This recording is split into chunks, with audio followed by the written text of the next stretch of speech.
ব্রজবালাগণের এই হৃদয়ে সেই বিরহীর বেদনা নিরন্তর বেড়ে উঠেছে। তারা গোবিন্দের দর্শনের নিমিত্ত অধীর হয়ে গেছে, আর স্থির থাকতে পারছে না। ওই জন্য কৃষ্ণের গুণগান নিরন্তর করছে, করতে করতে বিলাপ করছে।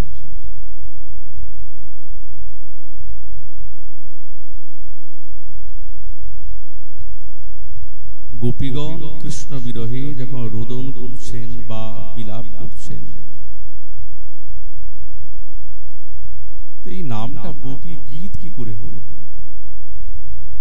গীত মানে তো সঙ্গীত, যেটা আনন্দজনক। রোদন করলে তো দুঃখময়। একদিকে গোপী গীত না বলি বিলাপ গীত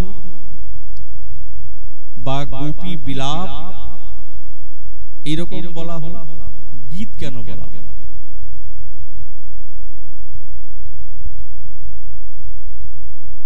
এই জগতে যখন কোনো আত্মীয় স্বজনের বিয়োগ ঘটে না, তখন সেই বিলাপটা দুঃখময় হয়। কিন্তু শ্যামসুন্দরীর জন্য যে বিলাপ, সেটা সঙ্গীতের মতন সুমধুর এবং সুখময়, দুঃখময় নয়, সুখময়।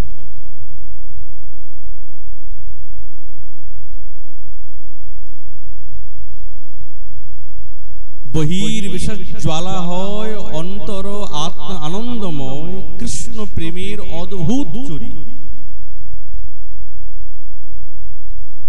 বহির বিশেষ জ্বালা, বাইরে বিষের মতন জ্বালা হচ্ছে, কিন্তু অন্তরে দিব্য আনন্দের উদ্ভাস। এটি হচ্ছেন সাক্ষাৎ শ্যামসুন্দরীর দিব্য অদ্ভুত চরিত্র। এই প্রেমা যার মনে, তার বিক্রম বিষামৃত একত্র মিল।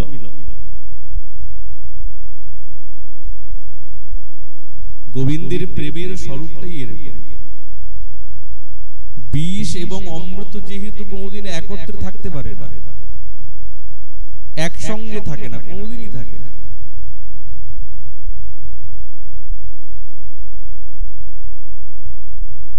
কিন্তু আজ সাক্ষাৎ শ্যামসুন্দরীর প্রেমের এমন দিব্য ভাব, এই প্রেম একসঙ্গে বিষ এবং অমৃত নিরন্তর বিরাজিত আছে। আর সেই বিষ এবং অমৃতকে নিয়ে নিরন্তর এই প্রেমের ভাবটাকে প্রকাশ করছেন কে না? বৃন্দাবনেশ্বরী এবং ব্রজরমণী। ওই জন্য গোস্বামীগণ গোপীগণের ব্যাখ্যা করতে গিয়ে প্রথমেই ব্রজগোপীগণের দিব্য করুণাকে কামনা করি।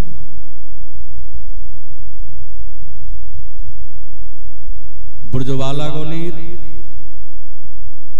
মহাভাব সিন্ধুতে এই দিব্য গীতামৃত উঠেছে। এটা তো এমনি প্রকাশ পায় না, ব্রজগোপীগণের মহাভাব সিন্ধুর থেকে প্রকাশিত। তো সেই বস্তুকে অনুভব করতে গেলে তাদের কৃপা চাই, নাহলে জানা যাবে না। গোপীগণের কৃপা অপেক্ষা নাহলে এই মহাভাবের রসের অনুভব হবে না। কোথায় মহাভাব আর কোথায় মাদৃশ ক্ষুদ্র জীব, এ কি এক হতে পারে? সাধারণ প্রাকৃত জীব কি করে এই মহাভাবের অনুসন্ধান পাবে? এ তো অনেক ঊর্ধ্বের বস্তু, না তো তপস্যা, না সাধন, না কোনো ত্যাগ, না তিতিক্ষা, এ কোনো বস্তুর দ্বারাই তো প্রাপ্ত করা যাবে না। কিসের দ্বারা প্রাপ্ত করা যাবে? যাদের এই বস্তু, যারা এই মহাভাব থেকে প্রকাশিত হয়েছে, তারাই এই ভাবকে কৃপা যদি করেন তবেই দিতে পারে, তবেই বোঝা যেতে পারে, না হলে বোঝা যায় না। যেহেতু আমাদের আচার্যগণ তারা হচ্ছে নিত্য সিদ্ধা পরিকর কিঙ্করী, তাদের কাছে এটি সহজ, কিন্তু সাধারণ সাধকের কাছে তো এই রসের আস্বাদন করা খুব কঠিন হয়ে যায়। আমরা তো নিত্য সিদ্ধা পরিকর নয়, সাধন করছি, সিদ্ধ অবস্থাতে পৌঁছাবো কি যাব না তার তো কোনো ঠিক নেই। তাহলে আমরা কি করে আস্বাদন করব এই দিব্য ব্রজগোপীগণের বিরহ রূপী গীত? শ্রীপাদ সনাতন গোস্বামীপাদ বলছেন করা যেতে পারে, তার জন্য আমাদেরকে প্রার্থনা করতে হবে। কৃষ্ণৈক গম্যো বাগার্থো যাসাম লিখিতুম ইষ্যতে জ্ঞাত্বা পরাধম দিব্যস্তা ভক্তিম তন্বন্তু মে নিজা। শ্যামসুন্দরীর প্রিয়সী মহাভাবতী এই ব্রজবালাগণের যে কোনো শব্দ এই জগতে কিন্তু কেউ বুঝতে পারবে না, কেউ বুঝতে পারবে না। ব্রজবালাগণের তাদের এক একটি অক্ষর বোঝার মতো না তো কোনো শাস্ত্র আছে, না কোনো পাণ্ডিত্য আছে, না এই জগতে এমন কোনো জ্ঞানবন্ত জন আছে যে ব্রজগোপীগণের কোনো একটি অক্ষরকে বুঝতে পারা যেতে পারে।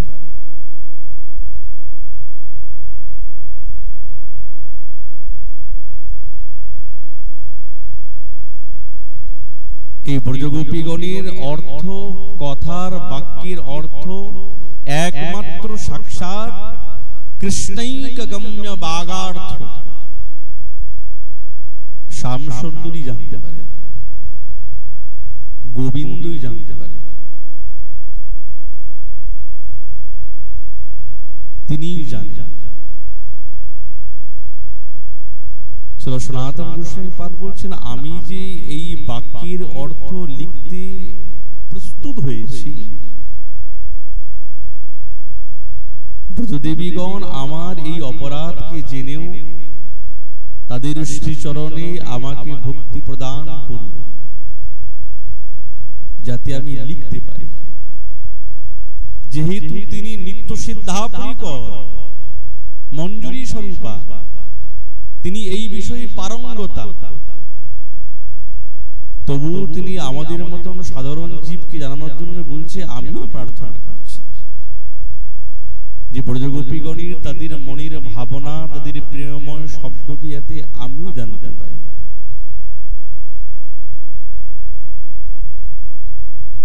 শ্রীজি গোস্বামীপাদ বলছেন, কৃষ্ণৈক গম্যো বাগার্থ যাসাম লিখিতুমিষ্যতে তা এব করুণাময়্য স্বীকুর্বন্তু মদাগ্রহম। এই কথাটা শ্রীজি গোস্বামীপাদ বললেন।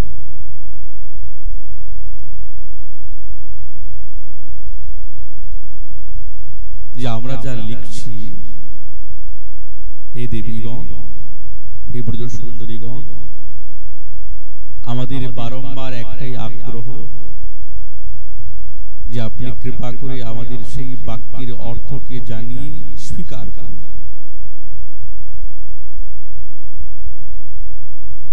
কেন যেই জগতের আস্বাদন আমাদের শ্রীপাদ করাচ্ছেন, এটা তো কোনো প্রাকৃত জগতের মহাভাবী, এই প্রাকৃত জগতের কোনো ভাব না, এ হচ্ছে অপ্রাকৃত মহাভাবী রাজ্যের কথা। এখানে ভাব, ভাষা বা কোনো নিজের প্রচেষ্টার দ্বারা অভিব্যক্ত করা যায় না। কেবলই ব্রজ সুন্দরীগণের কৃপা ছাড়া অসম্ভব, একবারই অসম্ভব।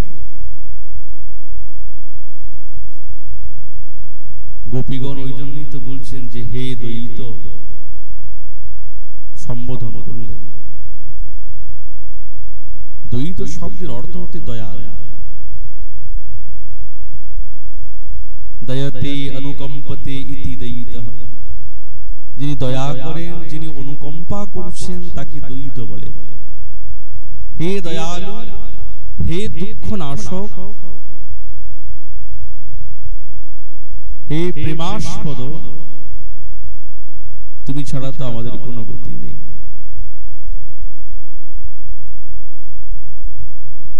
হে প্রিয়, তোমার জন্মের সময় এই ব্রজধাম সর্বোৎকর্ষে বিরাজমান হয়েছে। কোনো বস্তুর কমি নেই ব্রজধাম, সবকিছু আছে। এখানে তো কাউকে দুঃখ দেখি, কারো তো দুঃখ নেই, কারো হৃদয়ে তো ব্যথা নেই, কারো তো শোক নেই, সকলেই তো পরম সুখী নিরন্তর বসবাস করছে।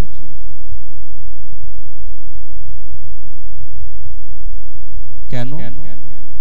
এই ব্রজধামে তোমার জন্মগ্রহণের পূর্বে এতখানি সমৃদ্ধশালী ছিল না, কিন্তু এখন তো বৈকুণ্ঠ অপেক্ষা দিব্য উৎকর্ষের দ্বারা অন্বিত হয়েছে এই ব্রজধাম। কেননা বৈকুণ্ঠেশ্বরী সাক্ষাৎ লক্ষ্মী দেবী এই ব্রজধামকে আশ্রয় করেছে।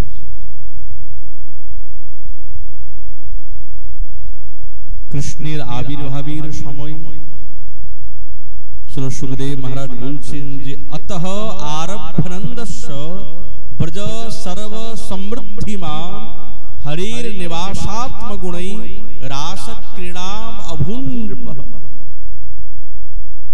হে রাজা, শ্যামসুন্দরের আবির্ভাবের সময় থেকেই না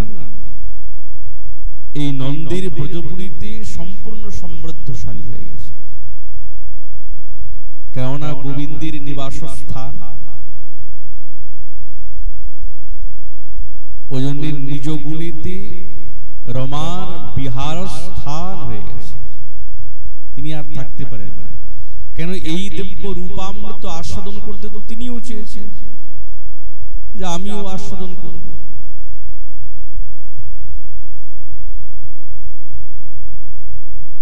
ব্রজদেবীগণের উক্তি তে জন্মনা।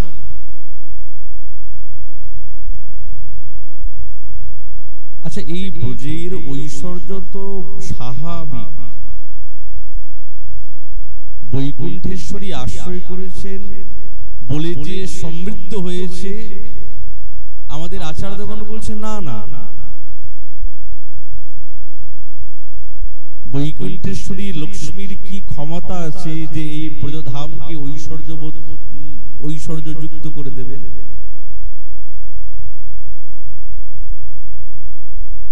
আচার্যপাদ বলছেন এই ঐশ্বর্য বৃন্দাবনের স্বাভাবিক,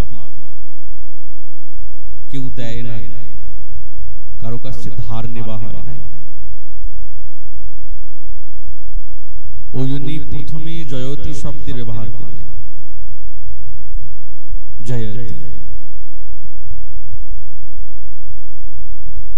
কবিরাজ গোস্বামী তাই বললেন, বৃন্দাবনে সাহজি কো যে সম্পদ সিন্ধু, দ্বারকা বৈকুণ্ঠ সম্পদ তার এক বিন্দু। বৃন্দাবনে যে স্বাভাবিক সম্পদ সাগর আছে, দ্বারকাতে বৈকুণ্ঠেতে তার এক বিন্দুর সঙ্গে তুলনা করা যায়। এত সম্পদ বৃন্দাবন। বলছে হ্যাঁ, পরম পুরুষোত্তম স্বয়ং ভগবান কৃষ্ণ যাহা ধ্বনি তার বৃন্দাবন ধাম। যার সম্পদ সাক্ষাৎ শ্যামসুন্দর, সেই ধাম বৃন্দাবন, সেখানে কি কোনো ঐশ্বর্যের কমি হবে? কবিরাজ গোস্বামী পাদ বলছেন, চিন্তামণি ময় ভূমি রত্নের ভবন, চিন্তামণি গণ দাসী চরণ ভূষণ। এই বৃন্দাবনে চিন্তামণিময় ভূমি, প্রত্যেকটা ধূলিকণা বৃন্দাবনের চিন্তা, দিব্য দিব্য রত্নের দ্বারা ভূষিত এই বৃন্দাবন। আর এই চিন্তামণিগণ নিরন্তর দাসী রূপেতে চরণে ভূষিত হচ্ছেন শ্যামসুন্দরী, কেননা তিনি স্বপদ রমণম নিরন্তর বিহার করছেন। আচ্ছা, বৃক্ষগুলি কেমন? কল্প বৃক্ষ লতা যাহা সাহজিক বন, পুষ্প ফল বিনা কেহ নামাগে অন্নধন। প্রত্যেকটি বৃক্ষ, প্রত্যেকটি বৃক্ষ লতা পাতা সব কিন্তু কল্প বৃক্ষ।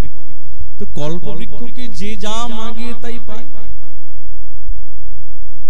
কিন্তু বড় আশ্চর্যের কথা, এই ব্রজবাসীগণ কল্প বৃক্ষ পেয়েও তারা কিন্তু কিছু মাগে না। আরে কল্প বৃক্ষ সামনে আছে তো মেগে নাও, তোমার যা ইচ্ছা আছে, যা ইচ্ছা তাই তো পাবে তুমি। ব্রজবাসীগণ কেবলমাত্র পুষ্প এবং ফলের কামনা করে, আর কিছু চায় না। বৃন্দাবনের সমস্ত গাভীগণ হচ্ছেন কামধেনু, অনন্ত কামধেনু, যাহা চরে বনে বনে দুগ্ধ মাত্র দেন, কেহ না মাগে অন্ন ধনে। আচ্ছা, যারা গাভীগণ আছে না এই বৃন্দাবনে, সকলেই হচ্ছেন কামধেনু। আর কামধেনুর স্বভাব হচ্ছেন তার নিকটে গিয়ে যে যা কামনা করবে তাই পাবে। বেশ ভালো কথা, এত সুন্দর সকলেই কামধেনু, তাহলে যা চাইবো তাই মেগে নেই। ব্রজবাসীগণ কামধেনুর কাছে কিচ্ছু চায় না, কেবল দুগ্ধ চায়, অন্য কোন বস্তু চায় না। সহজ লোকের কথা যাহা দিব্য গীত, সহজ গমন করি নৃত্য পরতি। বৃন্দাবন ছাড়া এইরকম স্বরূপ কোথায় হতে পারে, যেখানে ব্রজবাসীগণ ব্রজগোপীগণ তাদের কথাটাই হচ্ছে না গান। যা কিছু বলবেন সেটি গান,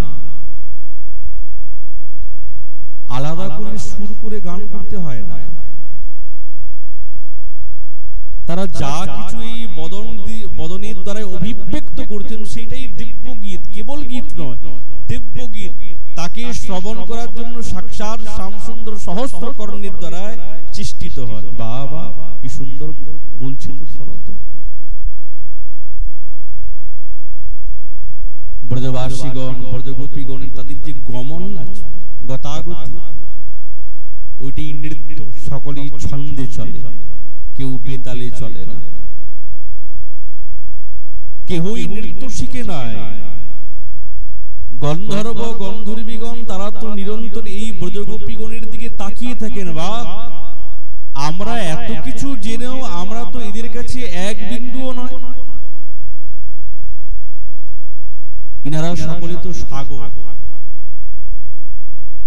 সঙ্গীতের সাগর, নৃত্যের সাগর, দিব্য দিব্য গীতির সাগর। আমরা তো কিছুই জানি না।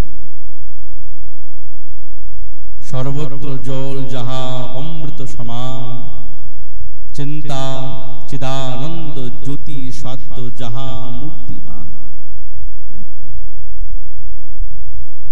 বৃন্দাবনের প্রত্যেকটি জলটি হচ্ছেন সাক্ষাৎ অমৃত।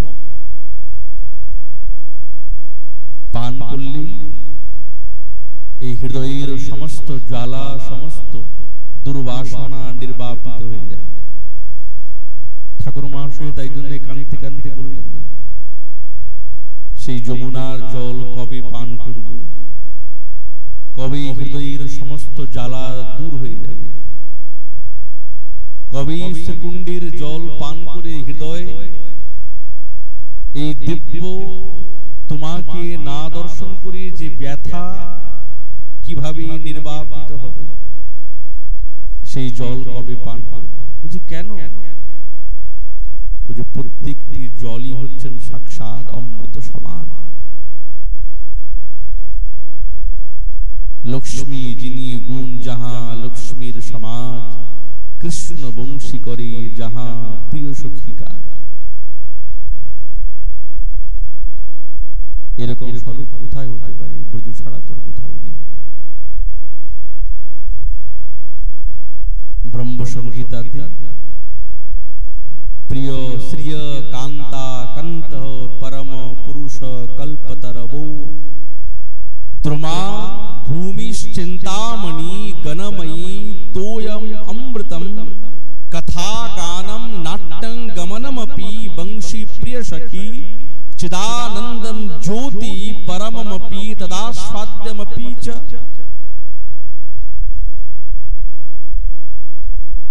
এই কথাটাই সমস্ত বৃক্ষগুলি হচ্ছেন কল্পবৃক্ষ, ভূমি চিন্তামণি, জল অমৃত, কথা গান, গমনটাই হচ্ছে নাট্য। কেন? বলছে সকলেই গোবিন্দের বংশীর সুরেতে উন্মাদিনী। আজ বৈকুণ্ঠেশ্বরী, তাহলে তিনি এসেছেন কেন? তার কারণে কি ব্রজধাম এত ঐশ্বর্যশালী হয়েছে? বলছে না,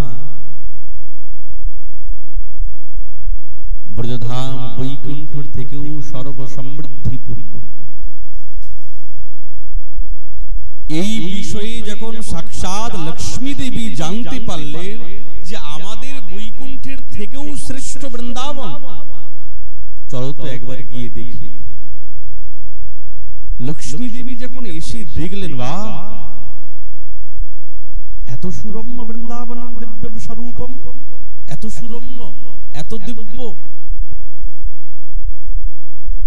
এ তো জানতাম না। তো মনের মধ্যে সেবা করার ভাব জাগল, আমি এই ব্রজের নিরন্তর সেবা করব। তাই জন্য বৈকুণ্ঠেশ্বরী মহালক্ষ্মী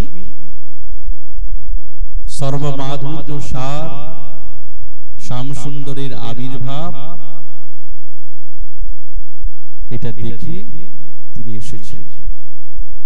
কেন এসেছেন? বলছে মাধুর্য লীলাকে দর্শন করার জন্য এসেছেন।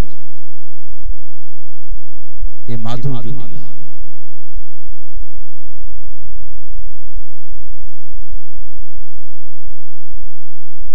ব্রজগোপীগণ বলছেন যে হে দ্বৈত, তুমি আমাদেরকে কেন দুঃখ দিচ্ছ? আচ্ছা, গোবিন্দ যদি বলে তোমাদের দুঃখটা কি? তোমরা যে এই প্রকার আকুতি এবং তোমাদের মনে এই চঞ্চলতা, তোমাদের দুঃখটা কি?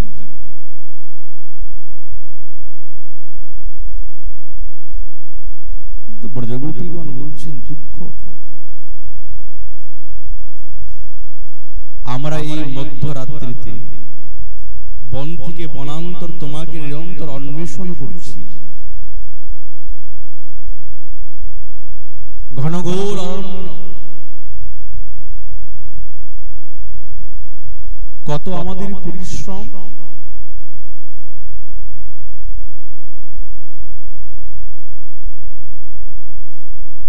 এটা আমাদের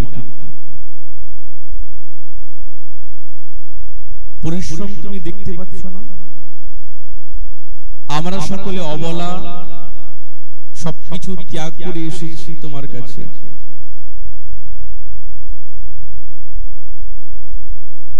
আচ্ছা, গোবিন্দ যদি বলেন হে সুন্দরীগণ, আমাকে অন্বেষণ করার তোমাদের কি প্রয়োজন, কি দরকার? তোমরা আমাকে অন্বেষণ করবে কেন? করো না অন্বেষণ। গোপীগণ বলছে, বাহ, তুমি কথাটা তো খুব সহজেই বলে দিলে যে তোমাকে অন্বেষণ কেন করব। তুমি জানো তাবকা,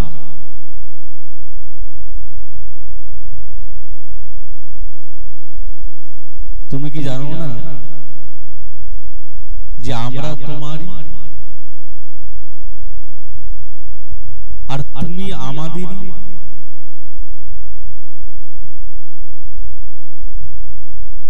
তুমি আমাদেরকে কিন্তু নিজের করে আমার বলে অঙ্গীকার করেছো, তুমি নিজে বলেছো।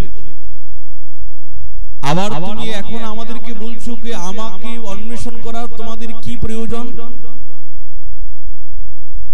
আমরা যে তোমারই, তুমি তো নিজেই অঙ্গীকার করেছো আমাদেরকে যে হে ব্রজগোপীগণ, হে সুন্দরীগণ, তোমাদেরকে আমি অঙ্গীকার করলাম।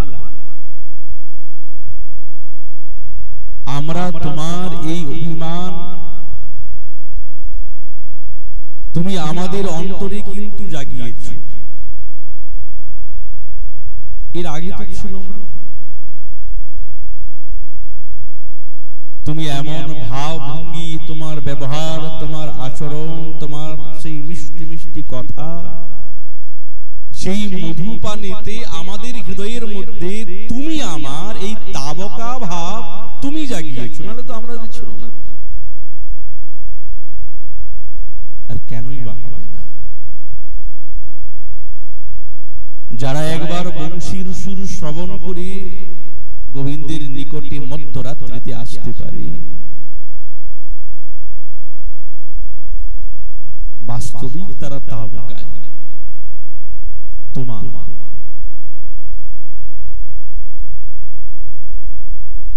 সজনী বংশী কেনে ডাকে নাম লইয়া, যখন শ্যামসুন্দর বাঁশি বাজাচ্ছেন না, তো বৃন্দাবনেশ্বরী ললিতাকে বলছেন, সজনী বাঁশি কেন ডাকে নাম লইয়া, জাতি কুল শীল মোর লইল হরিয়া।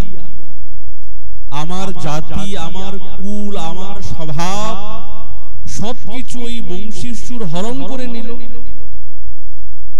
আমি তো বলি নাই হরণ করার জন্য, এ তো সে হরণ করেছে। কিবা নিশি কিবা দিশি সদাই ডাকই বাঁশি, এই বাঁশিয়া না শুনি কারো কথা, এ তো কারো কথা শুনে না। বাঁশিয়া সন্ধান করি মরমে হানিল মোর, পরাণ পুতলি আছে যথা। সজনী বাঁশি কেনে ডাকে নাম লইয়া। তুমি জানো না, তুমি তো সবই জানো। তাহলে তুমি আমাদের হৃদয়ের মধ্যে জাগিয়েছো যে আমি তোমার, তুমি আমার।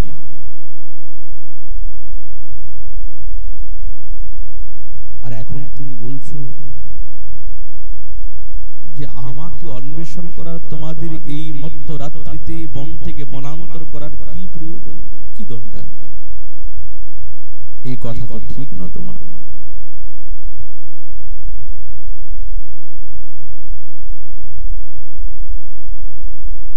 তুমি আমাদের হৃদয়ে জাগিয়েছো এই সম্বন্ধ, তাই জন্য আমরা বন থেকে বনান্তর তোমাকে এত অন্বেষণ করে ঘুরে বেড়াচ্ছি। আমাদের ওই জন্য খুব কষ্ট, খুব দুঃখ অনুভব হচ্ছে। তুমি তো সর্বানন্দ নিকেতন, তোমার মধ্যে সমস্ত আনন্দের প্রাচুর্য আছে। তোমার চরণে যে দেহ মন প্রাণ সমর্পণ করে দেয়, তার তো কোনোদিন দুঃখ ভোগ করতে হয় না। যে গোবিন্দের চরণে সবকিছু সমর্পণ করে দিল যে হে প্রভু, আমি তো তোমাকে ছাড়া কিছু জানি না, তো তার তো কোনো দুঃখ থাকে না, তাকে তো কোনো দুঃখ ভোগ করতে হয় না। এটা তোমারই কথা। সমস্ত বেদ বেদান্ত শ্রুতি তাই বলছে। কিন্তু আমাদের মনের মধ্যে সন্দেহ, আমরা তোমার হয়ে তোমাকে দূরদৃষ্ট না তাই না হোক আমরা দেখতে পাচ্ছি না, ঠিক আছে, কিন্তু তুমি তো দেখতে পাচ্ছ আমাদেরকে যে আমরা কেমন দুঃখী। আমরা তোমার কাছে সবকিছু সমর্পণ করেছি, তোমাকে ছাড়া কাউকে জানি না। আমাদের তবু দুঃখ নিবারণ হচ্ছে না, আমাদের হৃদয়ে এত কষ্ট, এত জ্বালা। তো এটা তো তোমার জন্য লজ্জাকর, লজ্জাকর না? সর্ব দুঃখ হরো হরাহ, তুমি সকলের দুঃখকে দূর করো, আর যে তোমার জন তার দুঃখ দূর হচ্ছে না, এ তো বড় লজ্জা বিষয়।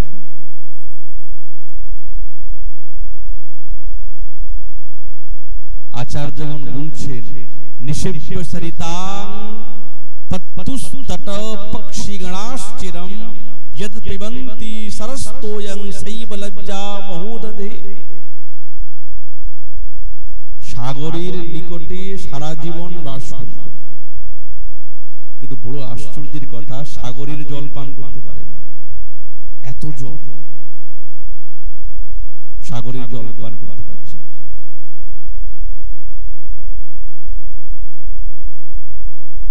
তাকে জল পান করতে যাওয়ার জন্য সরোবরে যেতে হয়। তাহলে মহাসাগরের পক্ষে বড়ই লজ্জাকর যে তোমার কাছে এত জল থাকা সত্ত্বেও তুমি এক ফোঁটা জল পিপাসাকে মেটাতে পারলে না। তোমার না সেই রকম স্থিতি। ওই জন্য বলছেন দ্বৈত।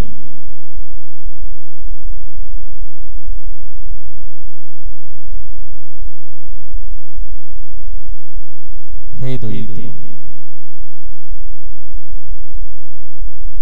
কৃষ্ণ বলছেন তোমরা আমাকে বললে দ্বৈত, তো দ্বৈতের বিরহেতে যে দ্বৈতা সে তো প্রাণ ধারণ করতে পারে না। বিরহ একটা এমন জিনিস না, প্রাণ ছটফট করে, আর থাকা যায় না। তো তোমরা আমাকে দ্বৈত বলছো, কিন্তু তোমরা আমার দ্বৈতা হয়ে নিজের প্রাণ কি করে রাখতে পারছো? কৈতব রহিতং প্রেম নহি ভবতি মানুষে লোকে যদির ভবতি কস্য বিরহো বিরহে ভবতি কো জীবতি। নিষ্কপট প্রেম না এই জগতে নাই, এই জগতে নিষ্কপট প্রেম নেই। যেই প্রেম দেখা যায় সেটা কপটপূর্ণ প্রেম।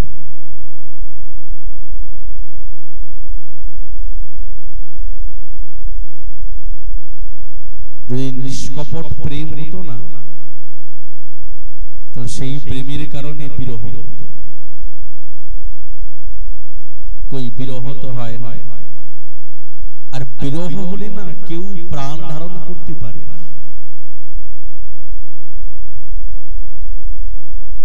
প্রেম এমন একটা বস্তু যেখানে নিষ্কপট প্রেম, সেখানে বিরহ এসে উপস্থিত হয়, আর যেখানে বিরহ আসবে সেখানে তো প্রাণ ধারণ করা যায় না।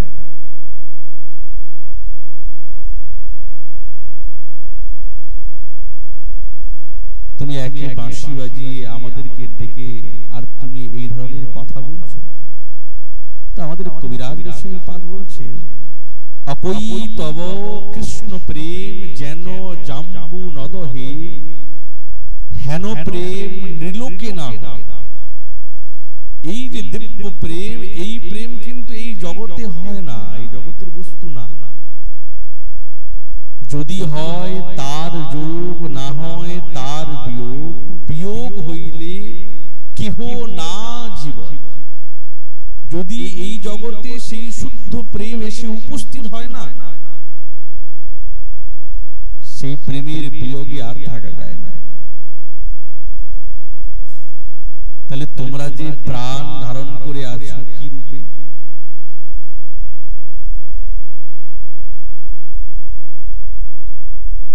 আমার জন্য যদি তোমাদের এতই বিরহ, তোমরা আমার দ্বৈত, আমাকে দেখতে পাচ্ছ না, তাহলে এই বিরহের কারণে তোমাদের হৃদয়ের মধ্যে যদি শুদ্ধ প্রেম থাকে, তাহলে তোমাদের হৃদয়ে প্রাণ আছে কি করে?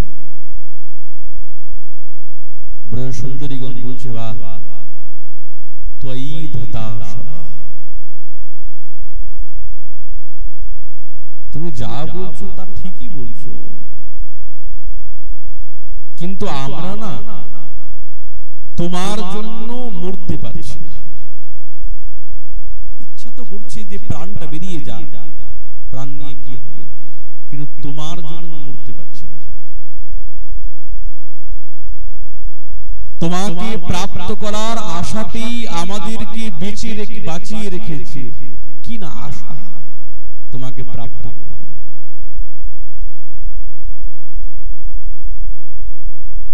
আমাদের সবকিছু তোমাতে অর্পিত আছে, আমাদের বলে কিছু স্বতন্ত্র নেই, সবকিছু তোমাতে আছে। আর এই প্রেমটা না লক্ষ্যবাণীর মতন দিব্য উজ্জ্বল নির্মল প্রেম। আর ব্রজগোপীগণের হৃদয়ের মধ্যে বিশুদ্ধ শুদ্ধ কৃষ্ণ সুখানন্দময়। তারা গোবিন্দকে সুখ দিতে চায়, নিজে সুখী হতে চায় তা না। তাদের হৃদয়ের মধ্যে কোনো আত্মেন্দ্রিয় প্রীতির বাসনা নাই, বিন্দু মাত্র নেই, তারা চায়ও না। কি করে মরবো বলো? আমরা তো মরতে পারি না।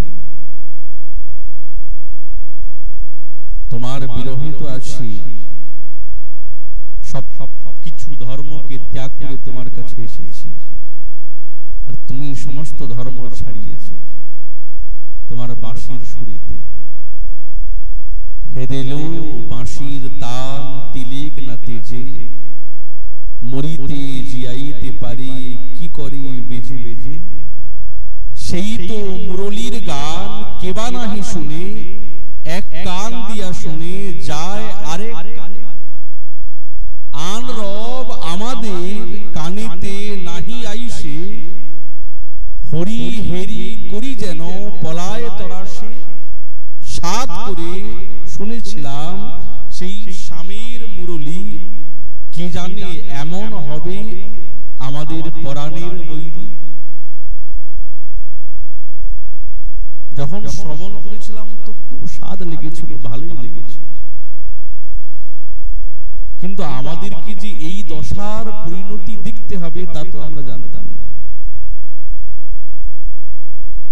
গোবিন্দকে সুখী করতে চান তো তারা, তো তাদের দুঃখটা কোথায়?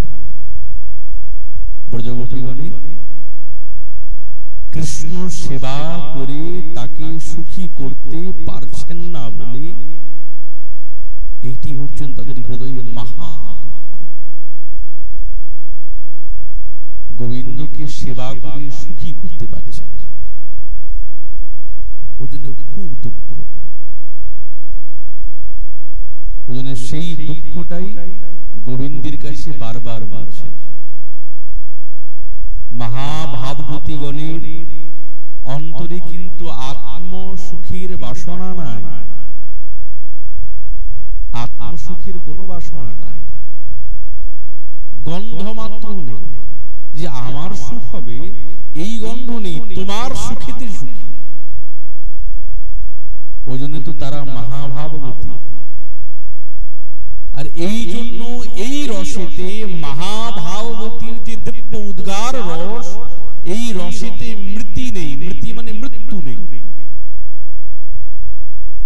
কিন্তু হ্যাঁ, মৃত্যুর চেষ্টা কখনো কখনো প্রকাশিত হয় ঠিক, কিন্তু মহারাজ মৃত্যু না। কেন নাই?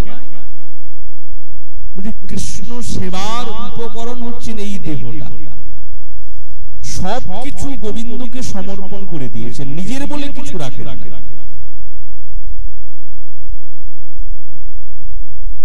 আত্ম সুখ দুঃখ গোপীর নাহিক বিচার, কৃষ্ণ সুখ হেতু চেষ্টা মনোব্যবহার।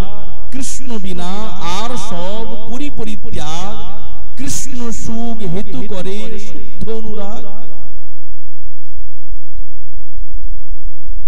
গোবিন্দের সুখের জন্য তাদের হৃদয়ের মধ্যে শুদ্ধ অনুরাগ জেগেছে, এর মধ্যে বিন্দু মাত্র কিছু নেই। গোবিন্দের কাছে মন প্রাণ সবকিছু সমর্পণ করেছে। মৃত্যু তাদের নিকটে তো আসতেই পারে, স্বপ্নেও না, সাক্ষাৎ তো দূরের কথা। কিন্তু আজ তোমাকে না প্রাপ্ত করে আমাদের হৃদয়ের মধ্যে এই যে দুঃখ, এই দুঃখরূপী সেন পাখি বারবার গ্রাস করছে, আমরা আর থাকতে পারছি না।